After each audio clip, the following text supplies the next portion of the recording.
नमस्कार, आप देख रहे हैं बड़ी बहस और मैं हूं आपके साथ विभा उपाध्याय। आज 3 राज्यों के विधानसभा चुनाव के नतीजे, साथ ही झारखंड में रामगढ़ विधानसभा उपचुनाव के परिणाम सामने आए। बीजेपी परिणामों से गदगद है। जश्न का दौर बीजेपी खेमे में शुरू हो चुका है और अब से कुछ ही देर में प्रधानमंत्री नरेंद्र मोदी भी कार्यकर्ताओं को संबोधित करने वाले हैं। झारखंड में रामगढ़ की जनता ने अपना भरपूर प्यार आजसू प्रत्याशी सुनीता चौधरी को दिया और 21,970 वोटों से एक बड़े मार्जिन के साथ कांग्रेस उम्मीदवार बजरंग महतो को शिकस्त दे दी। जश्न की तस्वीरें भी इस वक्त आप टीवी स्क्रीन पर देख रहे हैं और ये जश्न बड़ी मेहनतों के बाद मिली है और इस जश्न के लिए कार्यकर्ताओं के चेहरे पर जो रंग आपको नजर आ रहा होगा, उस रंग से आप समझ सकते हैं कि कितने उत्साहित है इस वक्त तमाम बीजेपी कार्यकर्ता।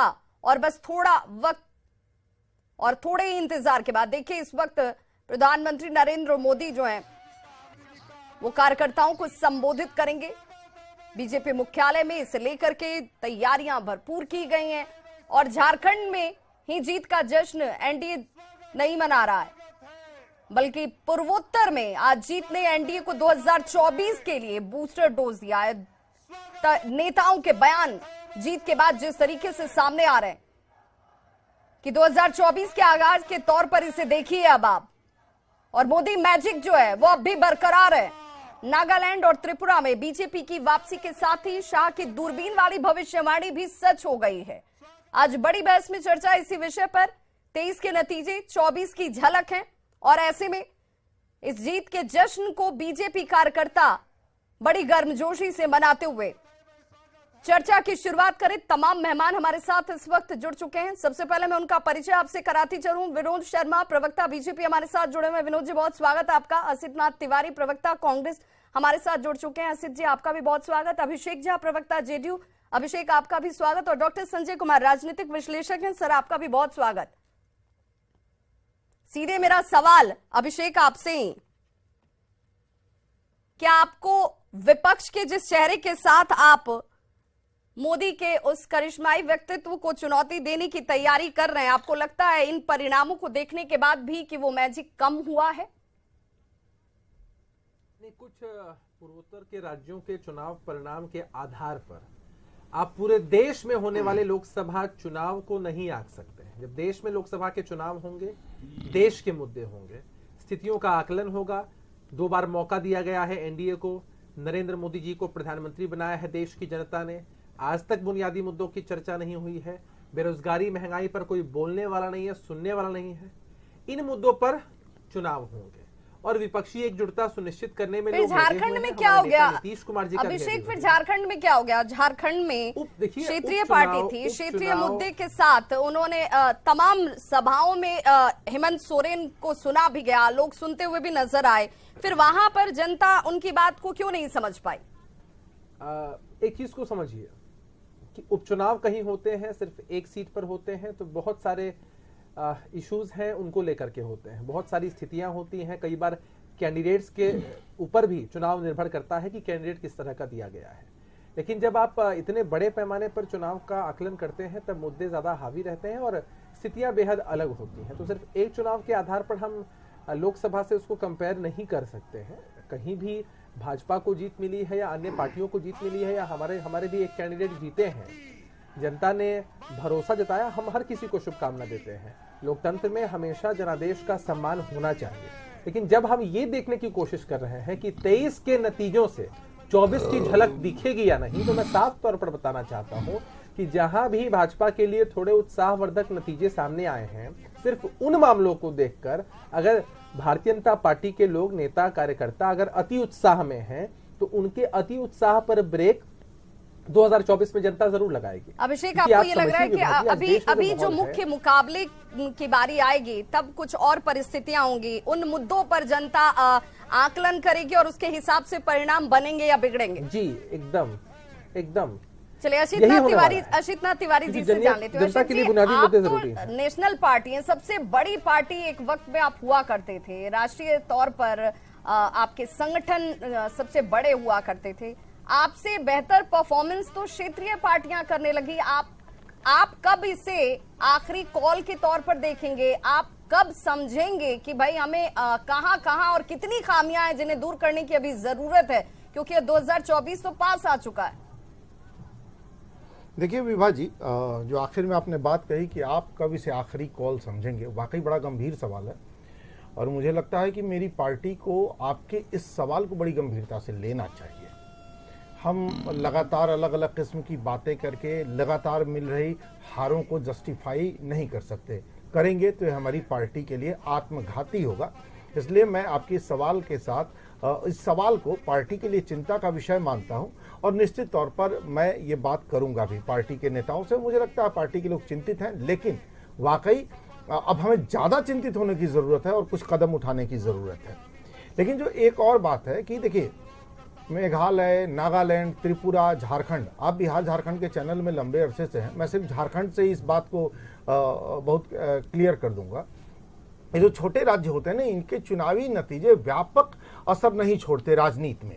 आप देखिएगा कि झारखंड से सटा जो बिहार का हिस्सा है, बिल्कुल सटा, वहां भी झारखंड का राजनीतिक असर नहीं दिखता है। झारखंड के चुनावी नतीजों का कोई असर नहीं दिख पाता है। जबकि बिहार से सटे झारखंड में आप देखिए कि वहां जदयू की भी थोड़ी भागीदारी राजनीति में है, वहां राजद की भी थोड़ी भागीदारी राजनीति में है, लेकिन बिहार की राजनीति में जेएमएम, आजसू, इनकी कोई भागीदारी कभी नहीं दिखती है। बड़े राज्यों के चुनावी नतीजे असर डालते हैं। यूपी का चुनावी नतीजा असर डालेगा, बिहार का चुनावी नतीजा असर डालता है, महाराष्ट्र का डालता है, गुजरात का चुनावी नतीजा असर डालता है, मध्य प्रदेश का चुनावी नतीजा असर डालता है। झारखंड पर तो असर डालते हैं ना, पार्टी पर तो असर डालते हैं ना, कैंडिडेट पर तो असर डालते हैं ना। तो ये कहना कि ये 2025 का क्या होगा तो 2024 का क्या होगा, देखिए नागालैंड के नतीजे, त्रिपुरा के नतीजे 2024 तय नहीं करेंगे, संभव ही नहीं है। वो उतना असर नहीं डालते छोटे राज्यों के चुनावी नतीजे। इसलिए मुझे लगता है कि ये साइकोलॉजिकल एक मजबूती तो कम से कम हर एक जीत, छोटी हो या बड़ी हो, वो उपचुनाव के नतीजे हो, विधानसभा के नतीजे हो, एक मानसिक तौर पर मजबूती और कार्यकर्ताओं में जोश तो कम से कम भरते ही हैं। नहीं विभा जी, देखिए पश्चिम बंगाल के चुनावी नतीजे बिहार के सीमांचल में असर डालते हैं, बिहार के नतीजे पश्चिम बंगाल में कई सीटों पर असर डालते हैं। ये सबने देखा ना, यहाँ जो लोग बैठे हैं वो सब राजनीति को जानते हैं, ये सबने देखा है। लेकिन वही झारखंड के नतीजे बिहार में असर नहीं डालते। वही मैं कह रहा हूँ, देखिए मेघालय, त्रिपुरा के नतीजे 24 के लोकसभा चुनाव में कोई असर नहीं डाल पाएंगे। ये राजनीति के तमाम जानकार आपको बता देंगे विभा जी। झारखंड में रामगढ़ में हार के पीछे क्या कारण आपको नजर आया? क्योंकि कैंडिडेट सहानुभूति वोट की बात आपके ही पक्ष में जाती, क्योंकि यहाँ पर जिस तरीके से आपके कैंडिडेट की विधायकी चली गई, उसके बाद उनके पति को चुनावी मैदान में आप लोगों ने उतार दिया। तमाम मुद्दे आपने जनता के सामने रखे थे कि कैसे मुख्यमंत्री को टारगेट किया जा रहा है, कैसे ये यहाँ पर भ्रष्टाचार के गलत आरोप लगाए जा रहे हैं, स्थानीयता का मुद्दा आपने उठाया, तमाम मुद्दे रखे। क्या जनता ने उनको नकार दिया, कहा कि नहीं ये सब हमारे लिहाज से मुद्दे नहीं है? उत्तर प्रदेश के जो विधानसभा चुनाव अभी हुए थे उसके ठीक पहले अलग अलग कई उपचुनाव हुए। उत्तर प्रदेश में भी एक उपचुनाव हुआ जहां समाजवादी पार्टी जीत गई। अलग अलग राज्यों में भी भाजपा कोई बहुत बड़ी जीत नहीं दर्ज कर पाई, दूसरे दल ही जीते। आपके लिए तो एक एक जीत मायने रखती है चुनाव हुए उसमें भाजपा हार गई। आपके लिए तो एक एक जीत मायने रखती है। जबकि उपचुनाव में भाजपा ने लूज किया, कई राज्यों में लूज कर दिया। तो इन उपचुनाव से हम विधानसभा चुनावों की बात नहीं कर सकते। विनोद शर्मा जी आप कुछ अति उत्साहित नहीं हो गए? तो अलग अलग तमाम पार्टियां ये कह रही हैं कि आप उपचुनाव को, विधानसभा चुनाव को 2024 का आईना क्यों देख रहे हैं? यहाँ पर मुद्दे अलग हो जाते हैं, इसके फैक्टर्स अलग हो जाते हैं, फिर आप यहाँ से इन बयानों से जीत हासिल नहीं कर सकते हैं। नहीं देखिए, मैं कह ही रहा हूं ना कि मैं 2024 का आईना तो इसे मानता ही नहीं, मानना भी नहीं चाहिए। 2024 का कोई आईना नहीं है। मैंने विनोद जी से ये सवाल पूछा कि आखिर आप इसे कहीं इस आईने को देखकर भ्रम में तो नहीं आ रहे हैं? आप इसको अगर आईना मान रहे हैं तो 2024 और 2023 में फासला है, मुद्दे अलग हो जाएंगे, क्षेत्र अलग हो जाएंगे।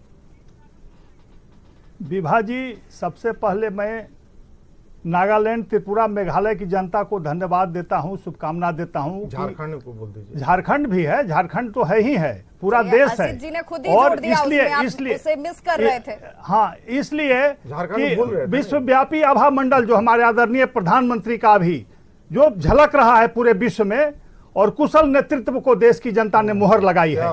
आज इटली के प्रधानमंत्री कह रहे हैं कि देश से विश्व का सर्वश्रेष्ठ प्रधानमंत्री, पाकिस्तान में नारे लग रहे हैं कि हमको नरेंद्र मोदी जैसा प्रधानमंत्री चाहिए। पूरा विश्व आज नरेंद्र मोदी की तारीफ कर रहा है, तो भारत की जनता क्यों ना करे। भारत की जनता निश्चित रूप से चाहती है कि अगला बार भी 2/3 बहुमत, जितना प्रचंड बहुमत मिला था उससे भी बड़ा बहुमत से जीतेंगे। ये दिल बहलाने के लिए बातें जो बना ले, लेकिन सच्चाई है कि भारत की जनता जानती है कि मान और स्वाभिमान भारत का बढ़ाने का काम नरेंद्र मोदी जी ने किया है। भारत को 5वीं अर्थव्यवस्था बनाने का काम किया है और हर क्षेत्र में भारत मजबूत हुआ है। आज विश्व में सम्मान बढ़ा है, इसलिए भारत की जनता नहीं इनके बरगलाने में आने वाली है। ये जात पात के बंधन, धर्म के बंधन को तोड़कर नागालैंड में 90% से ज्यादा अल्पसंख्यक वर्ग के लोग रहते हैं, लेकिन क्या हाल हुआ। त्रिपुरा का हाल देख लीजिए और सभी जगहों का हाल देख लीजिए जहां उपचुनाव हुए। अधिकांश जगह झारखंड में सारे लोग एक थे, लेकिन हमारे सहयोगी जीते हैं। इसलिए बिहार हो या मध्य प्रदेश हो, राजस्थान हो, छत्तीसगढ़ हो, सब जगह भारत की जनता जानती है कि नरेंद्र मोदी रहेगा तो भारत सुरक्षित रहेगा। इस बार वोट हुआ था 86.10% वोट हुआ। पिछले चुनाव के मुकाबले 4% ये कम रहा। अगर ये प्रतिशत का कम होना आपकी सीटों पर फर्क डाला, अगर ये और होता तो बेहतर और स्थिति हो जाती है, आपको ऐसा लगता है?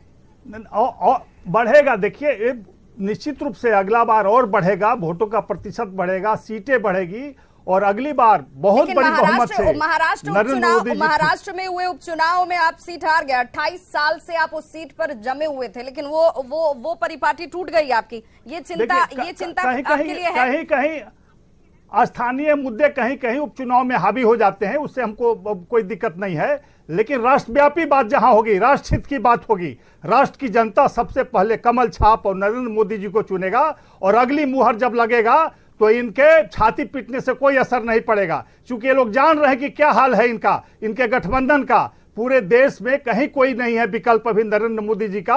और निश्चित रूप से भारत की जनता, जब पाकिस्तान में नारे लग रहे हो कि हमको नरेंद्र मोदी चाहिए, पूरे विश्व में नारे लगा रहे हैं जनता, दूसरे देश के प्रधानमंत्री तारीफ कर रहे हैं। आपने देखा रसिया और यूक्रेन युद्ध में किस तरह से भारत के बच्चों को बाहर लाने का काम किया। जरा निश्चित रूप से भारत पाकिस्तानी कह रहे हैं कि ऐसा ही प्रधानमंत्री चाहिए जो हमारे देश को सबल बनावे, मजबूत बनावे।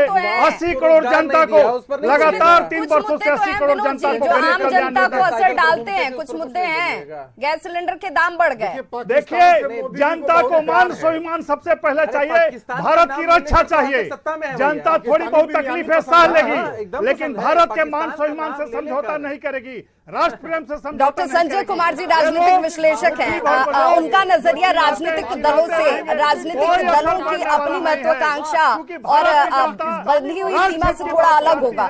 डॉक्टर संजय जी, मैं आपसे समझना चाहूंगी, ये जो नतीजे हैं, क्या इस नतीजे को हम 2024 के लिए बीजेपी जैसे इसे आगाज के तौर पर देख रही है, तमाम कार्यकर्ता इसे लेकर जश्न मना रहे हैं, क्या सचमुच इसे उसी रूप में देखा जाए?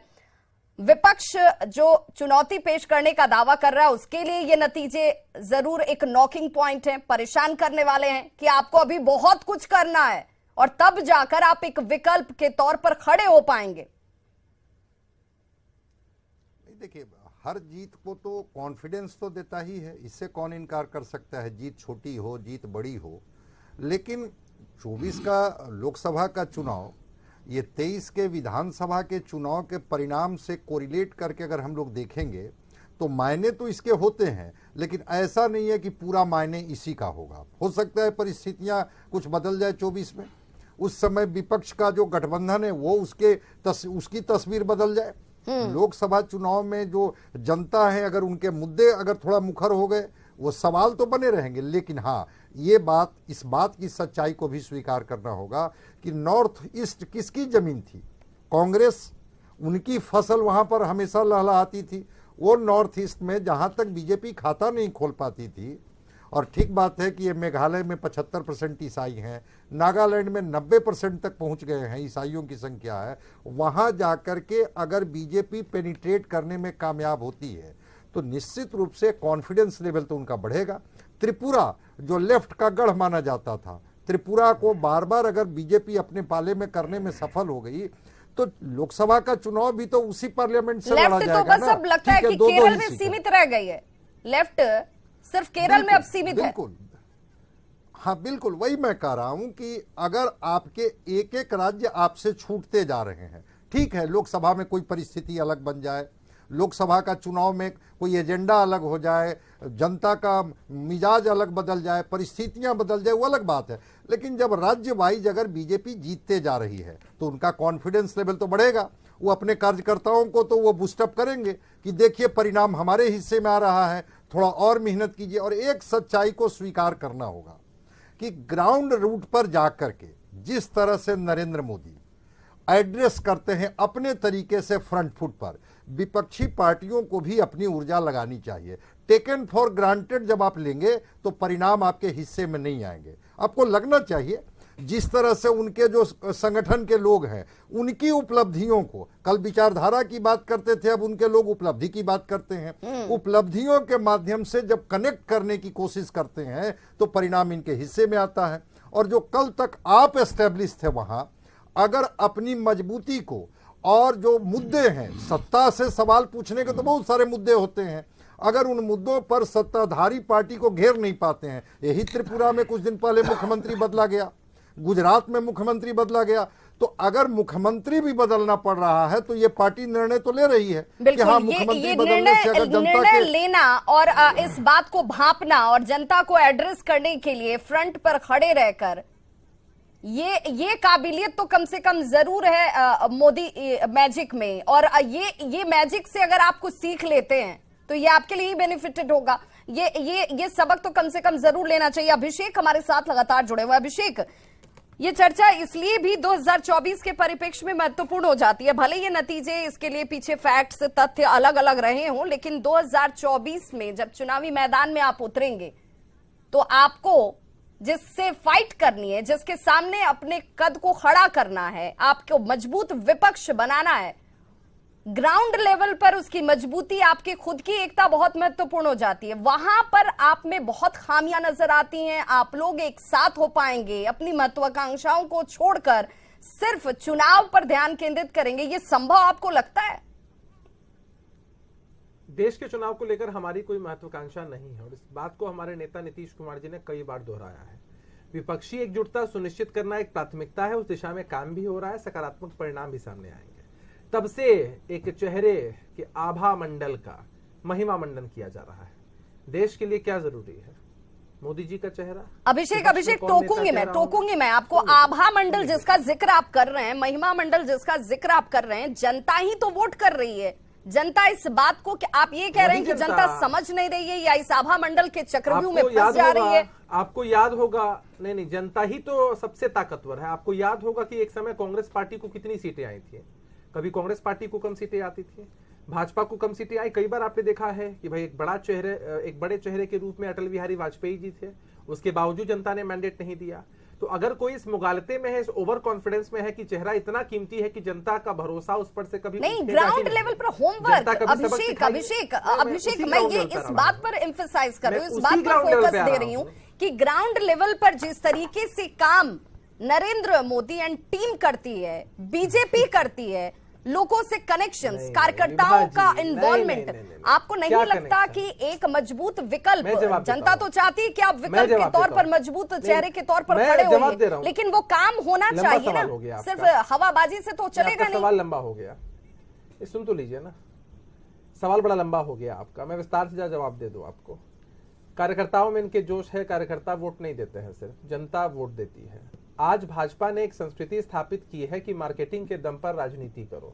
बुनियादी मुद्दों की चर्चा अगर की जाए तो आपसे भी पूछा जाए तो आप भी जवाब देंगी कि मैं भी अपने घर के बजट से परेशान हो रही हूँ। महंगाई लगातार बढ़ रही है, लोगों के पास रोजगार की कमी है, लगातार हमारा रुपया डॉलर के मुकाबले कमजोर होता चला जा रहा है। जो पिछड़े राज्य है, जिन राज्यों से हम लोग आते हैं, आप आती हैं, जिस राज्य की खबरें ये चैनल प्रमुखता से दिखाता है, उस राज्य की क्या स्थिति है, केंद्र की सरकार से कितनी मदद मिल पाती है। इस बार के चुनाव बुनियादी मुद्दों पर होंगे। सिर्फ आप धर्म के नाम पर राजनीति करना चाहेंगे, तनाव पैदा करके, माहौल खराब करके और अपने आभा मंडल का महिमा मंडन करके, तो यही जनता मुद्दों को लेकर तो आप ही जाएंगे ना जनता के बीच, आप ही तो जनता को कन्विंस करेंगे ना। देगी। हम जनता को कन्विंस करने में लगे हुए हैं। हम लोगों ने हमेशा मुद्दों की राजनीति की है, राजनीति के लिए मुद्दे नहीं बनाए हैं।